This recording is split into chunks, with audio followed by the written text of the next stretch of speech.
Bonjour la YouTube World. J'espère que tu te portes bien. Moi écoute, ça va. Ça va, je suis très contente de vous retrouver aujourd'hui avec une vidéo, un concept que j'avais suspendu, voire même prévu d'arrêter sur ma chaîne. Le concept qui est la chronique lecture. Sans prétention aucune, mais c'est une vidéo qui m'a manqué, c'est un concept qui m'a manqué. Donc on rechausse les grelletons et le sac à dos et on y retourne. Trêve de galets jaunes et de digression, on y va maintenant parce que effectivement il y a beaucoup de livres. Je vais commencer, alors j'espère que tu vas y voir clair parce que, alors il n'y a même pas d'éclairage, hein. Je suis en luminosité naturelle, tu vas rien y voir, c'est très bien, ça commence très fort, on en est là, voilà. Nous allons commencer par un roman de Bénédicte Desmazeries qui s'appelle L'intrus et qui est paru aux éditions Plomb. Question de transparence, je précise que ce roman est issu d'un service presse, ce qui n'influe en rien sur mon avis concernant le livre, hein, tu verras par la suite. Alors je vais situer, je vais planter le décor maintenant. Nous faisons la rencontre d'Élise qui a 35 ans et qui n'a vraiment, mais alors vraiment aucun désir d'enfant. Je dirais même qu'elle y est totalement hermétique, hein. Pour elle, c'est pas d'enfant, le désir zéro, inexistant. Contrairement à son mari Romain qui, lui, il n'est pas totalement fermé à la question, mais d'un accord commun, il respecte le choix de sa femme. Puis arrive le moment où Élise, elle se sent pas très bien, elle est prise d'un léger malaise et sur conseil, je sais plus, c'est une collègue ou une amie, où elle lui dit, je serais toi, je ferais quand même un test de grossesse et dans le doute, elle va donc effectuer un test de grossesse qui s'avère être positif. Alors même si elle a ce non-désir d'enfant, elle s'en inquiète pas plus que ça. Bon, ça travaille un peu forcément, hein, mais elle s'en inquiète pas plus que ça puisqu'elle sait qu'elle ne laissera pas évoluer cette grossesse. Et elle prend donc les rendez-vous nécessaires pour faire interrompre cette grossesse en cours. C'était sans compter sur ce que nous appelons communément le déni de grossesse puisqu'au moment de l'échographie, le médecin lui annonce qu'elle est enceinte de 7 mois et demi. Ce qui n'est pas un petit choc pour Élise, hein, on en sera à moins de toute façon. Élise, elle reste en état de choc et elle est presque dans un état catatonique. Ce qui inquiète quand même Romain parce que lui, il voit le temps, sa femme dans un état comme ça. Et donc Romain fait des petites recherches et décide à la fabuleuse idée de se dire peut-être que ça, ce serait la solution. Il va donc aller acquérir un bébé reborn. Ce sont les nourrissons en silicone qui ressemblent très étrangement à un vrai nourrisson, un vrai bébé. Et donc lui se dit peut-être que ça va être la solution, peut-être que ce sera la solution pour déverrouiller ce qui bloque. C'est presque dérangeant ce passage-là. Elle va se prendre d'affection pour ce bébé en silicone et être presque dans, oui, être dans clairement dans un rejet pour la vie qu'elle porte. À titre perso, je me suis dit, le mec, il lui ramène quand même un gamin en plastique. Je suis pas sûre. Bon, après, ça n'engage que moi, hein, mais déjà de base, je suis pas sûre si je suis d'accord avec la décision de Romain. Bon, c'est très curieux de suivre Élise parce que on va vraiment osciller dans des moments où elle prend conscience qu'elle porte la vie, des passages qui sont très bien exprimés, très bien expliqués, quand au moment où le ventre s'arrondit, t'es là pendant ta lecture, en plus bon je suis une femme donc forcément tu te dis ça doit être, tu te rends compte du truc de dingue que c'est. Et puis on est partagé aussi avec le fait que plus le temps passe, et il y a un certain attachement que je qualifierais pour ma part de malsain avec ce bébé reborn. Vraiment, où elle lui donne un prénom, où à un moment la mère d'Élise le range dans un carton parce qu'elle, ça la dépasse un petit peu. Et elle se met presque en colère parce qu'elle n'est pas d'accord avec ça, parce qu'on ne met pas un bébé dans un carton. En fait, il y a plusieurs passages où Élise, elle ne sait plus très bien. Elle est un peu perdue, où elle fait plus trop la différence entre la vie qui va arriver, le bébé qui va arriver, et ce bébé qui est déjà là, mais qui n'est pas vraiment un bébé. Tu vois, même toi, à certains moments, psychologiquement, tu te perds un petit peu dans tout ça. Ce qui émane tout autour du personnage d'Élise, alors là, ce n'est qu'un point de vue, mais en même temps, c'est mon avis sur cette lecture, c'est que je trouve que c'est un personnage qui est peut-être trop entouré et pas forcément bien entouré, mais à prendre quand même avec parcimonie dans ce que je dis, parce que Quand j'ai vu un peu comment ça se passait autour d'Élise, entre une mère omniprésente, un mari tantôt un peu maladroit, tantôt presque brusque, à passer au forcing, à lui imposer, enfin, j'ai trouvé parfois que c'était pas méchant, mais c'était maladroit. Une meilleure amie, entre guillemets, qui frôle parfois presque l'inélégance, si je puis me permettre. Vraiment, elle est là, elle s'impose et je trouve ça un petit peu compliqué. Je me suis dit, il y a une phrase toute faite quand je percevais un petit peu comment ça se passait autour d'Élise, c'est que le mieux est le mortel ennemi du bien. Mais là, vraiment, elle est entourée très bizarrement, c'est oppressant, c'est anxiogène. J'ai beaucoup apprécié ce roman et je suis la première étonnée parce que moi, c'est le genre de sujet qui, ordinairement, désir d'enfant, grossesse, tout ça, bon... C'est-à-dire que la boutique est fermée et ça passe un petit peu au-dessus, hein, pour être tout à fait honnête. Déjà au niveau du titre, L'intrus, qui est très fort en termes de titre, mais qui, je pense, est nécessaire pour aller vers les sujets abordés dans ce roman. C'est-à-dire que on va aborder l'identité de la femme par le biais de son volet maternel, du renoncement au désir d'enfant, du non-désir d'enfant, dans une société où, ne nous mentons pas, encore aujourd'hui, il y a des gens qui demandent « Alors c'est pour quand? C'est pour quand le petit deuxième ?» Ou pour ceux qui n'ont pas d'enfants, « Ah bah il va être temps là parce que après l'heure c'est plus l'heure !» Des phrases comme ça. Je pense résolument qu'il faut cesser. Vraiment. Là c'est même pas une injonction, c'est du bon sens. Il faut cesser ces questions en carton parce qu'on ne sait pas. On ne sait pas par quoi les femmes passent. On est en 2023 et pour évoluer sur les réseaux sociaux, c'est vrai qu'on voit encore des commentaires, alors pas chez moi parce que comme je te dis, boutique, rupture de stock et compagnie, mais parfois je vois encore des questionnements comme ça, des questions qui sont posées. Alors c'est pour quand le bébé? On est en 2023. En fait vraiment je pense véritablement du fond du cœur, il faut plus faire ça. Faut plus faire ça parce que moi je suis touchée personnellement par le biais de ma soeur par ça, qui c'est le combat de sa vie. Et vous n'imaginez pas, quand c'est un combat d'une vie, vous n'imaginez pas à quel point ça peut être cruel pour la personne à qui on pose la question. Alors, c'est pour quand le bébé? Comme si c'était du tout cuit, tout fait. Bah non, il y a des femmes qui ont des difficultés pour avoir un enfant. Le personnage d'Élise ne prend pas de gants. Ses émotions et même ses mots, parfois, sont très très durs. Les émotions sont hyper intenses, mais je pense aussi que c'était nécessaire. En conclusion, j'ai trouvé ce livre très intéressant. J'ai appris des choses parce que, bah, pardon, mais je suis pas calée en déni de grossesse. Hein. J'ai trouvé que les émotions, les mots, tout était très bien retranscrit. C'est-à-dire qu'on arrive à imprégner ce que peut ressentir Élise, puisque pour moi, le personnage principal reste Élise, quoi qu'il en soit. Et c'est bien que ça tourne autour d'elle, puisque c'est elle qui est concernée par tout ça. D'où le fait que je te dise qu'il gravite son entourage, parfois, est selon moi un peu néfaste. Mais ça, une fois encore, ça n'engage que moi. Enfin, il y a le dénouement, la fin qui est... je n'ai vu aucune ficelle. Voilà, la fin, je m'y attendais pas, j'étais pas prête. La question habituelle, évidemment, est-ce que je vous recommande L'intrus de Bénédicte Desmazeries? Bah oui, simplement parce que j'ai aucune raison de ne pas vous le recommander. C'est pas mal aussi comme raison, hein. Pour le second livre, on va pas être sur le même refrain, hein. Je te prépare psychologiquement. Le second livre, c'est celui-ci.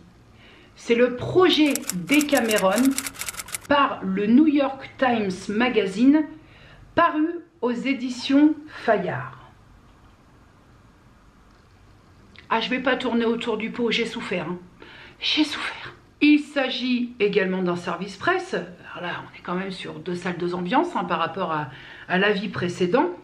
Sur le papier, c'était hyper prometteur, puisque on était à l'image du projet Decameron par Giovanni Boccaccio, que je ne connais pas. Mais je me suis un minimum informée sur cette inspiration par rapport à ce projet Decameron par le New York Times Magazine. C'était hyper prometteur parce que on avait 29 nouvelles écrites par des auteurs à travers le monde. Je me suis dit ça va être intéressant parce que on va avoir une vision des choses, de la situation à ce moment-là, à travers le monde.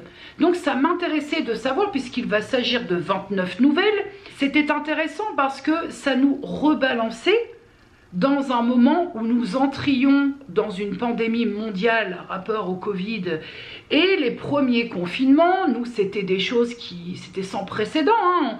On ne savait pas à quelle sauce on allait être mangé. Bref, ce que j'ai trouvé intéressant dans l'idée de lire ces 29 nouvelles, c'est que c'était justement d'avoir la vision, la perception des gens dans d'autres contrées. Comment eux l'avaient vécu, comment eux l'avaient perçu. Mais alors là, force est de constater que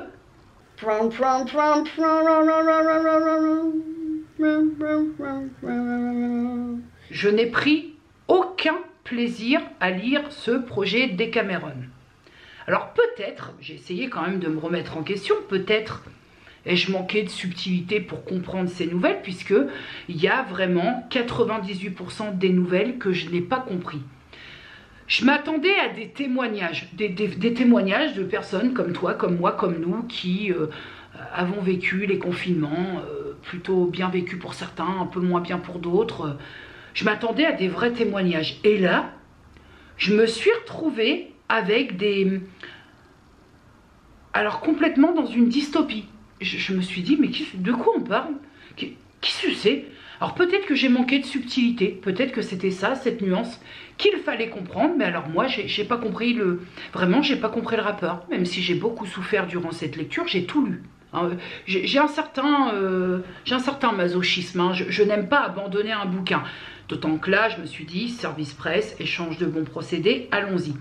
Il y a une seule nouvelle qui, selon moi, s'extirpe un peu du lot, c'est celle d'Edgar Keret qui s'appelle Dehors, qui pour moi, j'ai compris, vraiment, où là on est sur une nouvelle qui explique à nouveau on peut sortir, enfin voilà, ça reste crédible. J'ai compris, j'ai fait le lien, j'ai trouvé un sens. Les autres... Mais même à un moment, je me suis dit, mais est-ce que c'est pas moi le problème? Pourquoi est-ce que je ne comprends pas? J'ai trouvé tout tiré par les cheveux dans des situations qui n'existaient pas. Enfin, qu'est-ce que c'est que cette apparition de monstres? Alors, il y avait des connotations, hein. C'était forcément peut-être des métaphores, des figures de style en tout genre. Mais alors moi, pardonnez-moi, mais là, ça a dépassé mes compétences. Vraiment, je n'arrivais pas à faire le lien. Parfois, j'ai relu.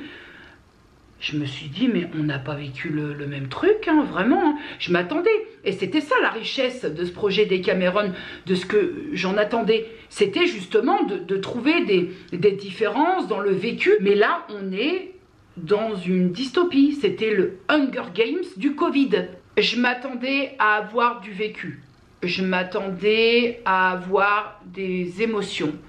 Comment ça s'était passé pour les humains lambda que nous étions à travers le monde, quand on s'est retrouvé confiné, quand on n'avait plus le droit de sortir, quand il s'agissait de remplir, en tout cas pour nous en France, une autorisation de sortie pour aller acheter 3 poireaux, une pomme et une poire. J'avais cette attente-là, du vrai, du vécu, du témoignage, est-ce que ça a été un peu plus cool ailleurs, est-ce que ça a été beaucoup moins cool. J'avais vraiment envie de témoignage, de l'humain, tout simplement. Et là, j'ai eu parfois du monstre, parfois de l'extraterrestre, et j'ai pas compris. Et je suis passée complètement à côté de ce bouquin. Alors, je ne mets pas le bouquin complètement en cause, mais j'étais partie sur une idée de témoignage, on n'y est pas. Donc en conclusion, je ne vais pas aller plus loin, je n'ai pas aimé cette lecture, je n'ai pas aimé ce livre, j'avais clairement d'autres attentes. Donc est-ce que je vous conseille le projet Decameron par le New York Times Magazine aux éditions Fayard? Bah non. Non, parce que j'ai pas passé un bon moment. La plupart du temps, la lecture c'était une souffrance. Donc à partir de là, je ne suis pas du tout en mesure de vous conseiller ce bouquin. Pour la lecture suivante, alors c'est une lecture qui intègre le challenge Avox Livre par Vox Literaria et qui est ce livre-là, je ne sais plus la catégorie, mais qui est un livre que c'est conseillé, vu sur YouTube je crois, mais qui m'a été conseillé, cet auteur m'a été conseillé par bon nombre d'entre vous, qui est donc Olivier Norek, Entre deux mondes, paru aux éditions Michel Lafon. J'ai pris une claque dans ma gueule avec ce livre. J'ai chialé durant cette lecture, donc il aurait pu intégrer la larmichette dans le challenge. C'est une lecture atrocement difficile. Comment je vais pouvoir m'exprimer sur ce livre sans trop en dire, parce que je pense que c'est un livre qui se doit d'être lu. Nous faisons la connaissance d'Adam, qui est policier à Damas, donc sous le régime de Bachar al-Assad, et qui est contraint de quitter son lieu de vie et envoyer sa famille, donc sa femme Nora et sa fille Maya, simplement parce qu'il y a risque pour leur vie. Bien malgré lui, obligeant sa femme et sa fille à un périple absolument effroyable avec les passeurs et... Voilà, je te passe les détails, mais vraiment un périple, dire que c'est un périple de l'enfer, ce serait bien tiède par rapport à ce que j'ai ressenti, parce qu'on a vraiment un schéma descriptif qui est bien en place et qui t'attrape l'estomac et qui te le retourne bien comme il faut. Ensuite, le but, c'est que sa femme et sa fille arrivent à la jungle de Calais et lui les rejoindra un peu plus tard. Et comme ça, le couple ainsi que leur fille auront la vie, l'avenir devant eux. Et c'est un peu plus tard qu'Adam rejoint à son tour la jungle de Calais. La jungle de Calais, l'enfer, le purgatoire. Est-ce qu'il y a des termes vraiment pour décrire... c'est assez bien décrit dans le livre, donc je vais pas m'imposer autrice ou quoi ou qu'est-ce. Je pense que si vous voulez avoir des mots vrais et ressentir, il faut vraiment lire ce livre. Adam cherche désespérément sa femme et sa fille qui auraient dû arriver bien avant, mais après il y a forcément le doute, est-ce que ça n'a pas été plus long que prévu? Il se rend au niveau, puisque dans la jungle de Calais, il y avait aussi le coin réservé aux femmes, aux enfants. Et donc, il essaie de prendre des renseignements et il ne retrouve pas sa femme et sa fille. Et d'un autre côté, nous allons rencontrer Bastien, fraîchement muté à Calais. Bastien dans sa petite vie. Bastien, presque pas concerné par tout ça, mais qui va devoir se confronter à la réalité d'Adam. La réalité de la jungle de Calais, et Bastien va prendre lui aussi une grande claque dans sa gueule.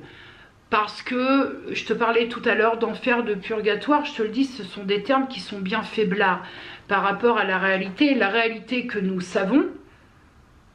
Peut-être que nous décidons, tu vois, de mettre un petit peu les œillères parce que... parce qu'on ne veut pas voir ce qui nous fait du mal. C'est un livre, si tu veux, qui te fait comprendre aussi que les œillères parfois sont plus simples à mettre, parce que c'est plus simple de savoir sans savoir. On va pas se mentir, on vit quand même dans une société où c'est un petit peu à chacun sa merde. Et c'est un peu ça que je ressens, c'est un peu à chacun sa merde face à des humains, parce qu'on parle quand même d'humains qui sont dans cette jungle de Calais, et qui sont suspendus en fait, sont suspendus au vide, et c'est vraiment ça, suspendus entre deux mondes, en attente de quelque chose qui ne viendra sans doute jamais. Cette lecture, tu ressors pas indemne, parce que ça te met face... Je vais utiliser des propos qui n'engagent que moi, attention, hein, ne prenez pas ça pour vous, c'est comment moi je me suis sentie à l'issue de cette lecture. C'est une lecture qui te fout dans ta face ton impuissance, et peut-être même parfois ton impuissance souhaitée. Je pense qu'on aimerait tous pouvoir être en mesure de faire quelque chose pour aider l'autre. Peut-être que parfois on est en mesure d'aider l'autre, mais peut-être qu'on se dit aussi de la merde. Hein.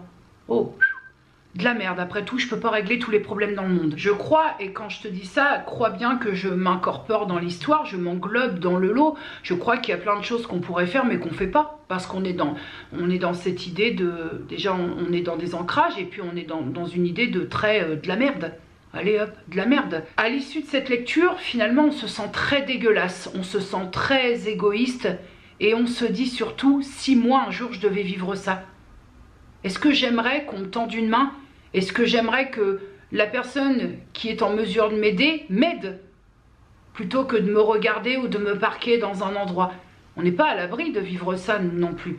Et ça te laisse un peu devant ta merde, comme une merde, avec une sensation quelque peu répugnante. Si nous un jour on devait fuir, et qu'on nous tend pas de main et qu'on nous laisse suspendus comme ça entre deux mondes, en attendant, comme je te le disais, quelque chose qui arrivera en mettant sa vie en danger pour essayer de gagner un peu de confort de vie. Comment nous, t'imagines, nous avec notre confort actuel, comment on vivrait ça? Ouais, ça te laisse, tu ressors de cette lecture, tu réfléchis à plein de choses. Est-ce que ça change les choses? Non. Parce que mine de rien, tu restes quand même avec ton impuissance souhaitée ou pas, mais ça te fait cogiter. Peut-être même relativiser un petit peu. Je sais pas. Est-ce que j'ai plus à dire sur ce livre à part de vous conseiller de le lire?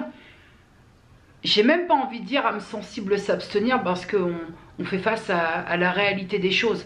On fait face à une réalité existante. Donc est-ce que je vous conseille cette lecture? Oui. Elle sera pas facile. Il y a des passages très très violents. Mais je pense que c'est nécessaire de savoir. On sait. On en fait ce qu'on en peut et ce qu'on en veut. Mais à l'issue de cette lecture, on ne pourra pas dire qu'on ne sait pas. C'est compliqué, hein, de donner un avis sur ce type de lecture parce que, ça doit aussi aller... Comment je peux dire? Non, ça ne doit pas aller. La vie, enfin, ce que l'on est viscéralement va forcément se lier à la vie. Et c'est hyper compliqué, je trouve. Passons à une lecture un petit peu plus joyeuse. Bon, après, tu places le joyeux où tu veux. Alors, je préviens, on va parler des contes interdits. Celui-là, c'est Scrooge. Donc, écrit par Louis-Pierre Sicard aux éditions Ada. Pour un public averti, hein, et c'est peu de le dire quand même. Hein. Il te faut savoir, mon petit cadet, que je suis partie dans cette lecture avec énormément, mais je dis bien énormément d'a priori. Je situe Charles Dickens, Un chant de Noël, Ebenezer Scrooge, Jacob Marley, Bob Cratchit. Si on adapte ou s'en inspire, on respecte le conte original, hein, parce que bien que Charles Dickens ne soit pas mon tonton, mais je peux me fâcher tout rouge. Hein. Sauf que là, j'ai pas rencontré de problème parce qu'on n'est ni sur une adaptation, ni sur une inspiration. On est, selon moi, sur une réécriture totale. Ça n'a rien à voir avec le chant de Noël, le conte de Charles Dickens. Hein. Pour moi, c'est une réécriture complète. Nous faisons la connaissance d'un Ebenezer Scrooge qui est monté en grade en termes d'ignominie, de cruauté. Hein. Là, on n'est plus sur le Ebenezer un peu bougon du conte de base. Hein. On va faire aussi la rencontre de Rebecca, alors qu'on peut peut-être, hein, avec beaucoup d'imagination, qu'on peut rapprocher de Bob Cratchit en termes de personnage, dans la mesure où Rebecca, c'est une jeune femme totalement brisée, qui est à la rue, qui essaie de ne pas mourir de froid déjà dans un premier temps, ce qui n'est pas évident, et qui essaie de trouver des bons endroits pour récolter quelques pièces des rares passants, de compter sur la générosité des gens pour survivre, tout simplement. Et puis, le fruit du hasard fait qu'un soir, avec ses amis de fortune, comme on dit, elle va tester une drogue qui s'appelle l'ectoplasme ou la Ghost Power. Et c'est une drogue qui va donner à celui qui la consomme la possibilité de voyager dans son passé ou d'aller explorer son futur. Alors, exploration dans le temps par le biais de la consommation de cette drogue, forcément aux dépens du consommateur, parce que vous imaginez bien que ça va pas s'arrêter à aller voyager dans son passé ou découvrir son futur. Et j'ai le sentiment que la trame de fond de ce roman, c'est un peu justement autour de cette drogue et de toutes les horreurs qui en découlent. Dans les contes interdits, le fait est, c'est que quand vous pensez avoir touché le fond du fond, le level en termes d'ignoble, eh ben, que nenni, c'est encore pire. Voilà, la suite, le plat de résistance est encore pire que l'entrée. J'ai aimé ce roman parce que je le trouve très page-turner. Et surtout, je pense qu'il faut le prendre comme ça vient. Parce que si tu essaies de trouver une crédibilité à ce Scrooge-là, à ce roman, On n'y est pas. Avoir un crochet de boucher planté dans le dos et mourir, pourquoi? À quoi bon? Toi, commun des mortels, on te plante un crochet bien profond dans le dos et on te suspend. Il y a quand même, si tu veux, 98% de chances que tu clames. Hein. Là, non. Pourquoi faire? Ça sert à rien. Pas maintenant. Tu as des personnages qui sont écorchés, distendus, pelés. On lui pèlera le jonc comme au bailli du Limousin. Ils sont prêts à casser un marathon. Toi déjà, un coup de fer à repasser, tu dors 15 jours. Eux non. Ils sont brûlés, pelés. Non. Relativisons, hein. Après tout, notre Ebenezer Scrooge de base dans le conte de Charles Dickens, il voyait bien des fantômes. Donc c'est-à-dire que c'est pas la même salade, hein, ni la même sauce hein, d'ailleurs. Hein. Mon seuil de l'acceptable s'arrête à ce roman. Vraiment, je te dis, j'ai aimé lire parce que j'étais embarquée, je voulais comprendre, mais si tu veux, je n'aime pas la gratuité du gore. Le gore présent dans ce livre, dans ce roman, est du gore plaisir. C'est un gore qui n'apporte rien à l'histoire. Il y a des passages, vraiment, je vous dis, hein, public, plus que... Il n'y a même pas besoin d'être sensible. Même si tu n'es pas sensible et que tu as lu des choses un peu pesantes, là, en fait, c'est ignoble. Il faut le savoir, c'est ignoble. Il y a des passages dans ce roman qui sont répugnants, mais vraiment répugnants, et qui n'ont aucune utilité, qui sont d'une inutilité absolument déconcertante à ce roman. Et j'ai pas compris le pourquoi de ce gore plaisir. J'ai pas compris la présence. À part mettre un peu plus de dégueulasse dans l'histoire, mais c'était pas utile. C'est-à-dire que ça n'apporte rien, ça n'aurait pas changé le cours de l'histoire s'il n'y avait pas eu ces passages abjects. Est-ce que je conseille ce livre? Absolument pas. Absolument pas, parce qu'on va d'horreur en horreur et on monte en plus dans le level quand même de l'ignoble. Et c'est un bouquin, même si je l'ai lu vite et que les pages tac tac tac, ça ne me réconciliera pas avec les contes interdits. C'est le 3e que je lis, je n'aime pas du tout le gore pour du gore, comme ça sans raison, qui n'apporte rien à l'histoire. Je vois pas l'intérêt. Donc est-ce que je recommande ce livre? Bah non, non, non, tu peux pas recommander ça. Enfin, c'est une boucherie l'histoire, non. Pour ma prochaine lecture, on retourne dans ma zone de confort avec N'écoute pas maman pleurer de l'autrice Léna Bémont aux éditions Chambre Noire. Alors là, je te le dis tout net, c'est un service presse et j'ai vraiment beaucoup aimé cette lecture. Sharon Sorensen est une avocate alors très modeste. Hein. Elle n'a pas de grosses affaires à son actif. On va même dire que les affaires ont quand même du mal à... Voilà, pas trop sollicité, et c'est une avocate qui vit à Sacramento. À peu près 600 km de là, Peter Matthews, photographe de 35 ans, est accusé d'un double meurtre d'enfant et de l'enlèvement d'un adolescent. Ah forcément, lui, il clame haut et fort à qui voudra bien l'entendre qu'il est innocent, et étrangement fait la demande, voire même très insistant, pour que sa défense soit assurée par maître Sharon Sorensen. Alors elle, dans un premier temps, elle se dit, mais pourquoi moi? Étant donné que j'ai pas de grosses affaires à mon actif, pourquoi est-ce que lui me fait la demande? Finalement, elle n'hésite pas très longtemps parce qu'elle se dit que c'est peut-être l'occasion d'avoir une grosse affaire et de se faire un peu connaître et de faire un peu sa place dans ce monde de requins. Et elle s'envole pour Los Angeles afin d'assurer la défense de Peter Matthews. Mais tu te doutes qu'il y a une boulichette dans le pâté, enfin bon, on va pas nous la faire à nous.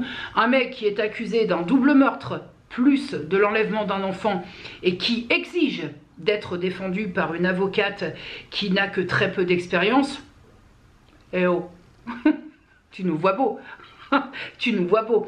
Donc... évidemment que les choses vont pas se passer comme prévu. Une rencontre avec son client qui se veut être hyper déstabilisante, un client qui connaît beaucoup trop d'éléments sur la vie privée de son avocate, ça va très vite tourner pour Sharon Sorensen en un cauchemar éveillé. Vraiment, on va aller de plus en plus vers des entretiens qui se veulent menaçants, où finalement c'est plus l'avocat qui a la main, mais c'est le Peter Matthews qui tient un peu son avocate par les escalopes. Ça va tellement loin dans les échanges houleux, les menaces, que Sharon va jusqu'à penser se dessaisir de l'affaire parce que c'est insupportable pour elle. Les questions à se poser, c'est qui est ce Peter Matthews? Comment connaît-il autant de choses sur la vie privée? Et ça va loin en termes de connaissance des choses privées de son avocate. Comment il sait tout ça? Comment il sait certains détails que l'avocate elle-même ne se souvient pas dans sa tendre enfance? Comment est-ce possible? Quel est le lien? Qu'est-ce qui se passe? Vers où on va nous amener? C'est un thriller psychologique absolument inouï. Et ce qui est assez intéressant, c'est qu'on a ce que j'appelle moi une temporalité photographique. Flash par flash, le présent et ses composants prennent place. Et au fur et à mesure, plus tu avances, flash par flash, puisque c'est comme ça que ça se passe, on a des chapitres flash, on en apprend. Et il n'y a aucune ficelle, c'est hyper complexe. Il y a tout un fond psychologique traité solidement. On a vraiment un roman sans ficelle tirée, on ne sait pas du tout à quoi s'attendre et vraiment, une fois de plus, on est sur un roman où je me serais attendue à beaucoup de choses. On est dans l'idée du qui a fait qui, quoi, comment, à quel instant. Mais on ne sait jamais. Ça, faut vraiment attendre la fin pour comprendre. En tout cas pour ma part. Et quant au personnage, il y a une réelle connexion parce que déjà, tu sais que je tiens particulièrement à cette cohérence. Il y a une cohérence et donc par ce biais qui apporte une crédibilité au personnage. On fait face quand même à des histoires de vie douloureuses, des secrets, des non-dits, de l'amour, des jalousies, la quête perpétuelle de perfection de vie. En l'occurrence, là, pour mettre en exemple ce que je viens de te dire, c'est que toi, tu as ça et moi, j'ai pas eu ça. Et pourquoi moi, j'ai pas eu ça? Moi aussi, je veux ça. Tu vois, c'est... Bon, je peux pas t'en dire plus, sinon je vais être dans le spoil. Mais c'est des histoires, quand même, ce sont des histoires qui restent crédibles. En gros, pour faire simple, est-ce que je te conseille N'écoute pas Maman pleurer de Léna Bémond? Oui, parce que selon moi, tous les ingrédients sont réunis pour faire ce que moi je vois par parfait thriller psychologique. Donc à partir de là, est-ce que je te conseille ce roman? Tout à fait. Pour le livre suivant, une fois de plus, je suis dans ma zone de confort, puisque je découvre par le biais de ce service presse l'auteur Sébastien Fitzek avec le livre Playlist, le roman Playlist, paru aux éditions de l'Archipel. Une fois de plus, sans tourner autour du pot, psychothriller égale kiff plus. Je pose la situation. Thomas et Emilia Jago sont les parents de Féline. Féline, une adolescente de 15 ans qui part au lycée et qui disparaît, qui est donc enlevée. Alors, au-delà de l'angoisse purement indescriptible des parents qui ne voient pas leur fille revenir à la maison, s'ajoute à ça ce que moi j'ai qualifié de double peine dans la mesure où aucune revendication n'est exigée suite à la disparition de leur fille. Donc ça amène de l'angoisse supplémentaire dans la mesure où les parents se disent mais où est passée, où est notre fille? Le temps passe, toujours aucune revendication, aucune nouvelle de Féline, personne ne sait où elle est, personne ne sait si elle est encore en vie. Emilia, la maman de Féline, qui tient à grands coups de diazépam, d'ailleurs on se demande même comment elle tient debout, décide de faire appel au détective Alexander Zorbach pour simplement commencer des investigations. Alors malheureusement pour le détective, le fait est c'est qu'il a que très peu d'éléments pour faire partir en véritable investigation quelque chose de sérieux, et ce malgré les exploits précédents de ce même détective. Et c'est à ce moment-là du roman que ça devient un peu plus complexe, et c'est ce que j'aime dans un psychothriller, c'est l'arrivée, l'entrée en scène d'Alina Grégoriev. Et c'est en elle que le détective va trouver une assistance précieuse. Pourquoi? Alina, déjà, elle est physiothérapeute. Et par le biais de son activité, il s'avère que Féline, l'adolescente de 15 ans, était une ancienne patiente à elle. Et ça va jouer un rôle crucial dans la mesure où, comme le père de Féline l'a coupé un peu des réseaux et de toute la modernité, on va dire technologique, elle lui avait donné comme ça un petit peu en scred un lecteur MP3. Et ce lecteur MP3 va avoir aussi un rôle essentiel dans ce roman. Et en plus, Alina, elle est dotée d'un don, de par sa cécité, elle est dotée d'une capacité auditive plus exacerbée que la moyenne. Il y a l'écolocalisation, pardon, qui fait qu'elle perçoit des sons, qu'elle entend des choses que nous, on ne perçoit pas. Forcément qu'Alina va avoir un rôle important parce que elle va être vraiment un plus dans l'enquête puisque elle va percevoir des choses que le détective, qu'Alexander ne va pas percevoir. Et l'importance du lecteur MP3, c'est que ensemble, Alina et sa patiente Féline, elle a enregistré une playlist à Féline, sachant que Féline ne pourrait pas le faire chez elle, puisque Féline reçoit une éducation très stricte, et donc je te le disais, pas de réseau, pas de musique, très peu de loisirs. Et ce lecteur MP3 là, il peut être mis à jour. Et comme Alina avait enregistré auparavant ce lecteur MP3, elle peut voir s'il est modifié. Tu me vois venir, si la playlist est modifiée, s'il y a eu de la mise à jour ou des nouvelles chansons ajoutées. Tu me vois venir. Il s'avère qu'au moment où Alina fait part à Alexander qu'elle a donné un lecteur MP3, elle va voir dans ses appareils, ses périphériques connectés, et elle voit que la playlist a été modifiée, voilà 2 jours, sur ce lecteur MP3. No way. Et Zorbach, lui le détective, il y voit une salve d'espoir parce qu'il avait presque perdu l'espoir, pas d'éléments, pas de revendications, pas de demande de rançon. Il se dit playlist modifiée, pourquoi pas un code, il ne sait pas encore comment le décrypter, mais il y voit quelque chose de caché, un code caché qui pourrait donner une indication sur où se trouve Féline. Zorbach et Alina ont maintenant une vraie piste qu'ils vont fouiller, décortiquer, retourner, parfois à leurs dépens et parfois même hyper dangereusement. Il y a aussi cette histoire, parce que quand même notons ce truc-là, il y a aussi cette histoire qui a beaucoup asticoté ma curiosité, de cette société clinique-prison un peu étrange, un peu sectaire, on ne sait pas trop, et qui va avoir aussi un rôle majeur dans ce roman. Ce qui est hyper intéressant dans ce roman, c'est que c'est un thriller psychologique machiavélique à souhait, sans pour autant, dans l'écriture, être destiné à un public averti. Et je trouve ça très chouette. Pourquoi? Parce que ça le rend accessible. Pour ma part, je te l'ai dit, je découvre l'auteur Sebastian Fitzek, et malgré des opus précédents, ça n'a pas gêné ma compréhension. C'est-à-dire qu'il y a, je crois, c'est une trilogie. Il y en avait 2 avant celui-là, mais en aucun cas, il y a des rappels, il y a des références qui sont assez complète pour pouvoir capter et pas être perdu. On est sur des chapitres courts et efficaces et qui te donnent malheureusement envie de dévorer le chapitre suivant malgré l'œil qui suinte de fatigue, parce que sur ce livre-là, je me suis vue avoir l'œil du tigre, hein, et pourtant, attends, allez, encore un chapitre, encore un. Ils sont tellement courts que tu te dis encore un et t'en as bouffé 10 et t'as rien vu. On est sur une plume intelligente et un maniement absolument parfait, selon moi, hein, toujours, de l'intrigue. Pourquoi? Parce qu'on ne devine rien. C'est-à-dire que moi, ma hantise dans ce type de lecture, dans ce registre, c'est de marcher dans une pièce au fur et à mesure de l'avancée de ma lecture et qu'à la page 18, je me prenne une ficelle géante qui pend au plafond en pleine tronche. Ça m'exaspère. Ça m'exaspère qu'à la page 18, sur un roman qui fait 350 à 400 pages, de savoir. Voilà. Et j'aime bien quand on m'embarque dans des méandres obscurs, on a du rebondissement, on s'attend pas à ça, on comprend pas. J'adore ça. C'est le but en fait. Un thriller psychologique, c'est le but d'être torturé, d'avoir un pêle-mêle cérébral. C'est le but. Et la ficelle au plafond à la page 18, ça ne devrait pas être autorisé.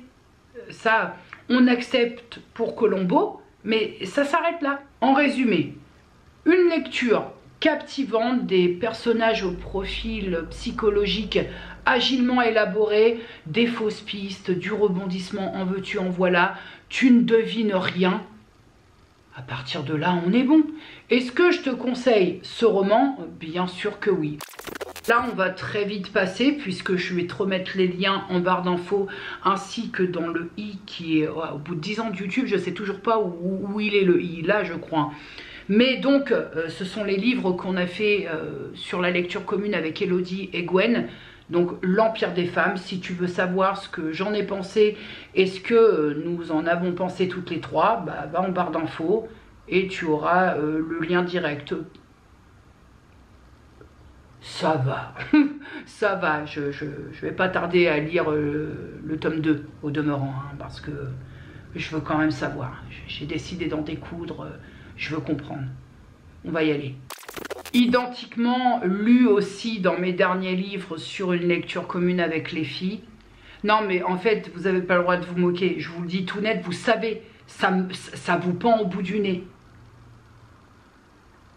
Tanatea, Sonia Delzongle, alors pour info, hein, je vais compléter un peu ce qui s'est dit dans la lecture commune. Je n'ai pas retrouvé la scène de l'arbre et de la personne dans l'arbre. J'ai le droit, hein, j'ai assez souffert, donc j'ai le droit. Voilà, je ne sais pas. Si vous voulez avoir l'avis, je vous mets le lien dans la barre d'infos, mais alors... J'étais persuadée qu'elle était dans l'arbre, hein. C'est ça le problème. J'étais persuadée. Peut-être ce soir-là me suis-je droguée, je ne sais pas. Pourtant, bon, trop de salvéta. Alors, pour ce livre, La tyrannie des émotions de Thierry Guéchal, pardon si j'écorche le nom, paru aux éditions Librinova, qui est en service presse. Je suis sur une sensation de 50-50. J'ai aimé et en même temps j'ai pas aimé. C'est très étrange l'issue de cette lecture. Ça va pas être simple pour moi de te décrire ce livre parce que déjà bon, il s'agit d'un recueil d'essais, donc ce n'est pas linéaire. On a vraiment des thèmes qui sont abordés, des thèmes bien précis, le mariage, l'amour, la mort, la maladie, bref. Et la tyrannie des émotions, c'est justement lié à tout ça, à tous ces grands thèmes qui sont abordés dans ce recueil d'essais. J'ai adoré l'écriture, la façon d'écrire, la plume de l'auteur Thierry Guéchal. J'espère que je n'écorche pas le nom. Je trouve qu'il y a une certaine objectivité, voire même une certaine vérité dans certains, et pas tous, propos de l'auteur. Je vais te citer un autre passage, notamment sur le chapitre pervers, narcissique et sociopathe, parce que tout le monde y passe, hein. Les réseaux, certaines pathologies, tout y passe. Et j'ai trouvé ce passage tout de même assez vrai. Donc on a, je cite, on a basculé dans une société du paraître, de l'image, des faux semblants et de la superficialité.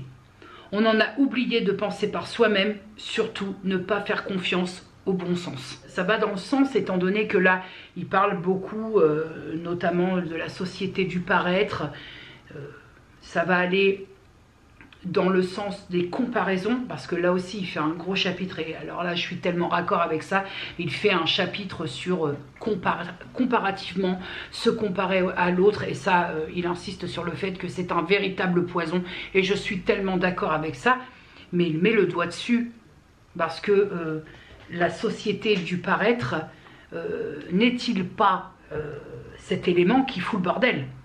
En plus de l'ego et tout ça, toi-même tu sais. Hein. C'est un livre qui est très pessimiste, qui n'envisage pas de bonnes choses pour nous, pour cette société, pour la planète. Enfin, c'est-à-dire que pour le moral des troupes, c'est discutable. Je cite, « C'est fou comme on peut passer à côté de la vie. C'est si vite arrivé, on ne se méfie pas assez. On devrait pourtant, c'est de notre existence dont il s'agit. On ne sait pas s'il y en a une autre après. On devrait s'appliquer un peu plus, car on arrive bien trop vite à la fin, pratiquement dès le début. » C'est pas faux. C'est pas faux, mais le côté paix, félicité et joyeux, référence Demolition Man, ah bah tu repasseras. Tu repasseras. Il est pas, ce n'est pas un livre de développement personnel, le aller mieux, le mieux-être, on n'y est pas. C'est un livre où, alors lui, il te colle sa vérité, sa réalité. Ce qui m'a un peu moins plu dans cette lecture, c'est de systématiquement clore les chapitres en disant que pour ne plus avoir ce souci-là avec cette émotion-là, il faut se libérer d'eux. Oui, dans l'idée, c'est pas faux, mais on n'a pas tous et toutes cette capacité dans l'instant de se libérer d'eux. Parfois, il faut travailler un tout petit peu au truc. Là, je trouve que la finalité de ces chapitres, il suffit de se libérer d'eux. Il suffit, mais parfois c'est pas si simple que ça. Et puis c'est-à-dire qu'on est sur un auteur qui, dans ce recueil d'essais, argumente vraiment autour de chaque chose. Il va parler et argumenter autour de l'insécurité psychologique globale, sur cette société qu'il considère décadente, de superficielle, de l'égocentrisme régnant. Il parle aussi d'une société qui est en permanence au bord des larmes. En même temps, c'est pas si faux, tu vois. Le truc est là, c'est que c'est pas très positif, mais en même temps, il y a une certaine réalité dans ses propos. Hein. Si on fait preuve d'objectivité, je trouve que c'est pas faux. Souvent, et ça je suis complètement d'accord avec l'auteur, et on en a déjà parlé bien avant la lecture de ce recueil d'essais, mais souvent il revient sur le fait que l'ego c'est le cœur du problème. J'en ai déjà parlé sur cette chaîne à plusieurs reprises, et notamment quand on avait discuté un petit peu, enfin quand j'avais surtout monologué quand je suis allée à Dieppe au bord de la plage, où je vous parlais que l'ego c'était un poison, que c'était une merde, que ça empoisonnait tout. Bah là, on est dans le vif du sujet. Aussi un passage qui me parle beaucoup, mais vraiment beaucoup, et peut-être parce que j'évolue sur cette plateforme, entre autres, mais c'est la servitude de l'optimisme. Alors ça, ça ne pouvait que me parler, cette espèce de nouvelle idéologie du développement personnel, du toujours aller mieux, toujours être positif, du toujours plus parfait émotionnellement. Alors ça, pareil, hein, l'auteur taille un petit costard sur mesure au niveau de tout ça. Et quelque part, là je vais parler comme une vieille de 45 ans que je suis, mais quelque part, ça je crois, de souvenir, si je repars très loin, que ça n'existe en tout cas, alors peut-être que je ne savais pas, mais ce fait d'être toujours plus... ne pas avoir le droit d'aller pas très bien, voilà, moi je partage que du positif, moi c'est que de la bonne vibe, bah oui mais bon, sauf qu'un humain il est pas fait que de bonnes vibes, hein. Donc c'est à dire que ça je trouve que c'est bien en place depuis les réseaux sociaux, hein.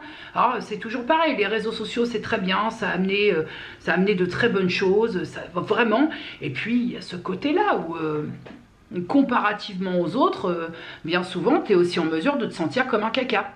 Voilà. Et ça, la servitude de l'optimisme, c'est vraiment un passage qui m'a beaucoup parlé, parce que tellement vrai finalement. Pour finir, parce que c'est vrai que sur ce bouquin, je pourrais vraiment faire très long, parce que je trouve que tous les sujets abordés sont pas faux. Il y a matière à débattre autour des sujets abordés, mais par exemple pour revenir à cette société du paraître et toujours d'être en quête d'aller bien, même quand on va pas bien, il faut montrer la bonne vibe, il faut montrer le je vais bien, tout va bien, même quand ça va pas, il faut pas montrer que ça va pas parce que ça c'est pas bien.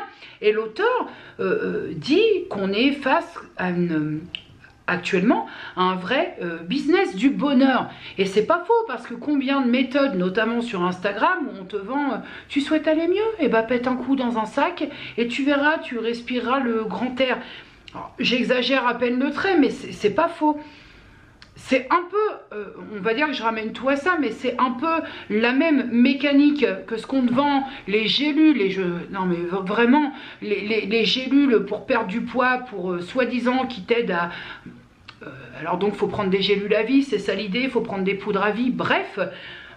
c'est un peu la même mécanique, on surfe, on attrape la problématique, la détresse, le mal-être de quelqu'un pour faire des sous dessus. Ah, ça me dégoûte quoi. Mais vraiment, je pense que c'est un truc qui peut très vite, dans un débat autour d'une table, qui peut très vite dégénérer avec moi. Il n'y a pas de oui mais.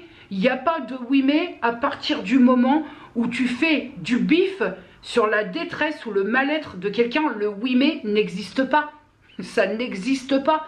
Même si tu crois que ce que tu proposes n'est pas dangereux, tu fais quand même du business sur la gueule de quelqu'un qui va mal. Parce que pourquoi ces gens qui te vendent ces méthodes pour aller mieux, voilà. Il y a le développement personnel qui fait du bien. Il y a des choses qui ne mangent pas de pain, mais il y a ces choses dans ce fameux business du bonheur qui font pire que mieux. Tu te sens encore plus une merde parce que tu ne parviens pas à aller vraiment mieux.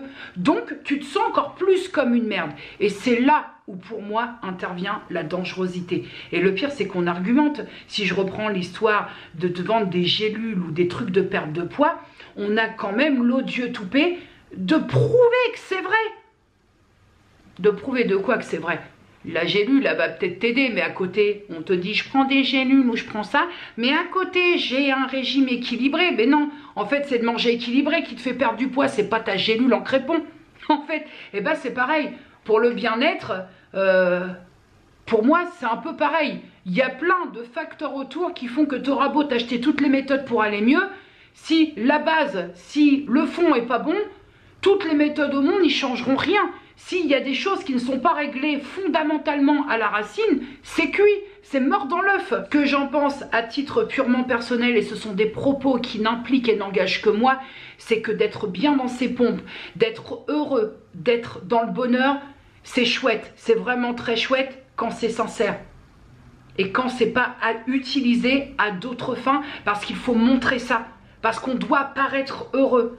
T'imagines en fait le film, tu te sens pas bien dans tes pompes, mais parce que c'est mieux de véhiculer de l'onde positive et du bien-être et du bonheur, tu véhicules un truc que tu vis pas. Waouh!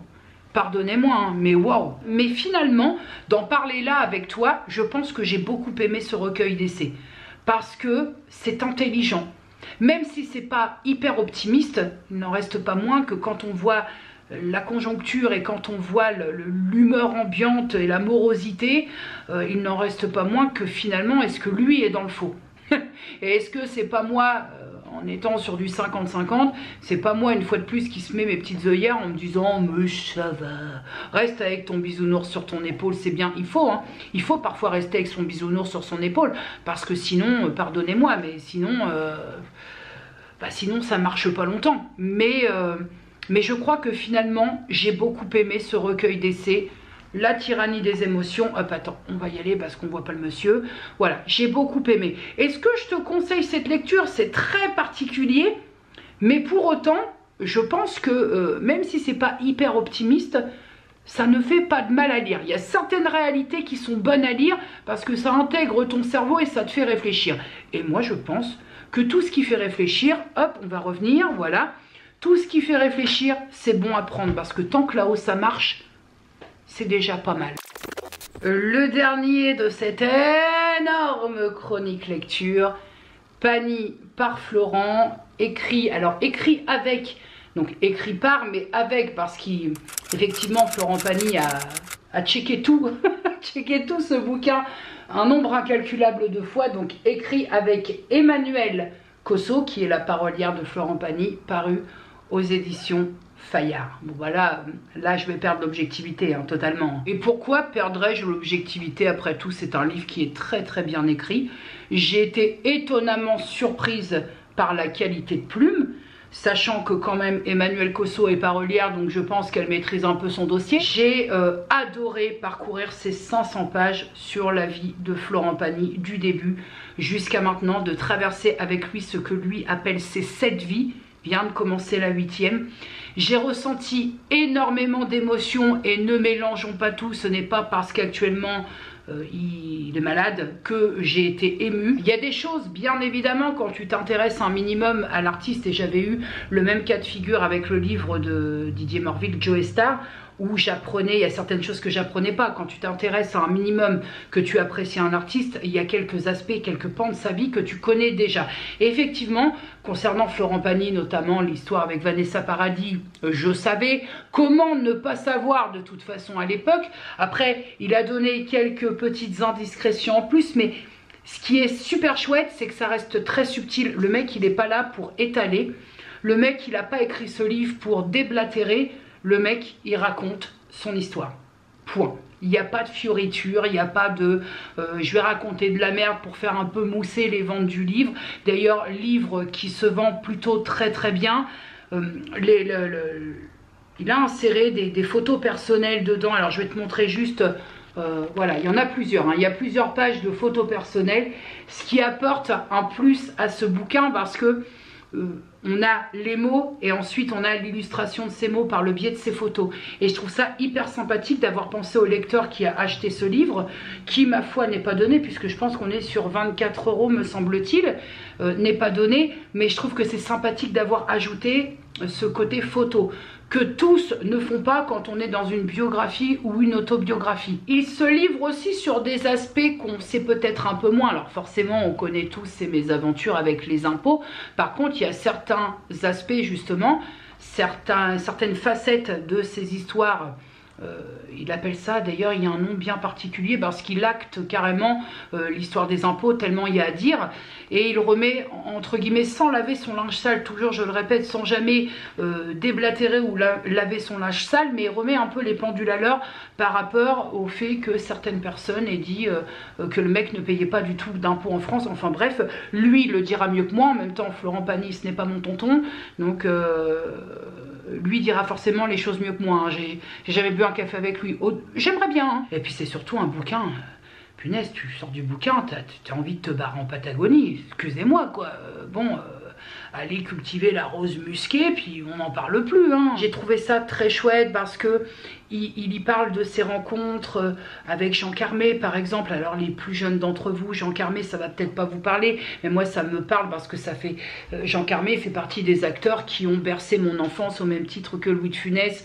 Voilà, il y parle de ses grandes rencontres, de ses amitiés, des choses qui se sont passées un peu moins bien, notamment il revient sur sa carrière d'acteur, comédien. Bon, c'est-à-dire que le mec, il est devenu ce qu'il est devenu, mais sans en avoir... c'est-à-dire qu'il en a un petit peu chié avant d'être ce qu'il est. Il y a plein de moments touchants, la naissance de ses enfants, la rencontre avec sa femme Azucena, je sais pas comment on le dit, hein. Déjà je trouve qu'elle elle est d'une beauté cette femme, et en plus son prénom c'est un chant pour l'oreille, c'est une mélodie, c'est harmonieux. Voilà, j'ai trouvé ces passages là très... alors il se livre, il explique sa rencontre, il nous raconte la rencontre avec ses enfants, la naissance de ses enfants, et ça reste toujours avec une certaine pudeur qui, je crois, contribue à ce côté touchant. Bien évidemment qu'il partage aussi son combat actuel contre la maladie, donc contre son cancer du poumon. Il partage un petit peu comment l'annonce, comment ça s'est passé. Maintenant, je trouve en fait, comment dire, je trouve qu'il est très positif. Je trouve que le mec, il mène un combat, déjà quel combat, mais je trouve qu'il a une force de caractère dans tout ça qui est très réconfortante. C'est pas ça le terme, qui est, je pense, la meilleure option face à cette saloperie. C'est facile de parler quand on n'est pas confronté. Moi j'étais confrontée à ça par transfert, par le biais de mon père, qui était aussi comme ça, hein, très positif.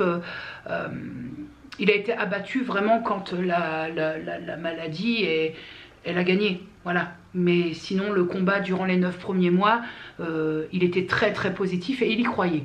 Et heureusement qu'on y croyait tous. Le déni, parfois, ça a du bon. Mais je trouve, Florent Pagny, déjà, il y a l'immunothérapie qui est pour moi... quel regret, quel regret, voilà. Je le trouve très positif dans son combat et ça fait du bien à lire. Ça m'a fait du bien à moi de par ma position, de par mon vécu. Ça m'a fait du bien de lire qu'il y a de l'espoir. Ça fait du bien de l'espoir. Ça fait du bien. Et peut-être après, là où je te disais, je vais perdre toute mon objectivité parce que c'est un artiste que je trouve couillu, qui m'a toujours touché en plus. Je trouve que le mec revient de loin aussi. Et c'est la personne que j'affectionne. Voilà, l'artiste, j'affectionne. La personne est là, d'avoir lu, de savoir un peu plus sur la personne. Ça confirme un peu tout ce que je pensais. Autre chose avant de clore, c'est que je voudrais faire un point. Alors ça, il en a déjà parlé si vous avez vu le reportage. Mais je voudrais faire un point quand même par rapport à la photo qui pourrait être prise pour de la provocation. Je vais juste te lire ce passage pour que tu puisses comprendre que ça n'en est pas. Quiconque est entré dans mon intimité durant les 40 dernières années m'a forcément vu, comme vous me voyez sur la photo que j'ai choisie pour la couverture de ce livre. Ce n'est donc ni une provocation, ni une revendication, mais un acte de sincérité. Cette photo, c'est la plus grande partie de ma vie. Elle appartient au passé désormais. En 2021, durant le temps d'écriture de ce livre, il m'est arrivé quelque chose. Une page s'est tournée. Plus jamais personne ne me verra faire ce geste. Déjà d'entrée de jeu, d'entrée de jeu, parce que effectivement, qui dit Florent Pagny dit provocation de par ses tenues, ses coiffures. Je pense que le mec il a bien fait d'anticiper parce que de suite les détracteurs, tu sais, hein, pas de faire de dessin. Hein. Est-ce que je vous conseille de lire ce livre?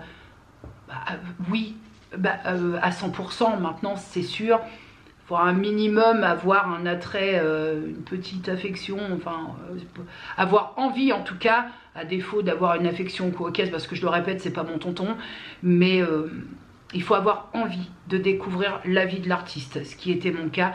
J'ai pris, c'est une très belle lecture.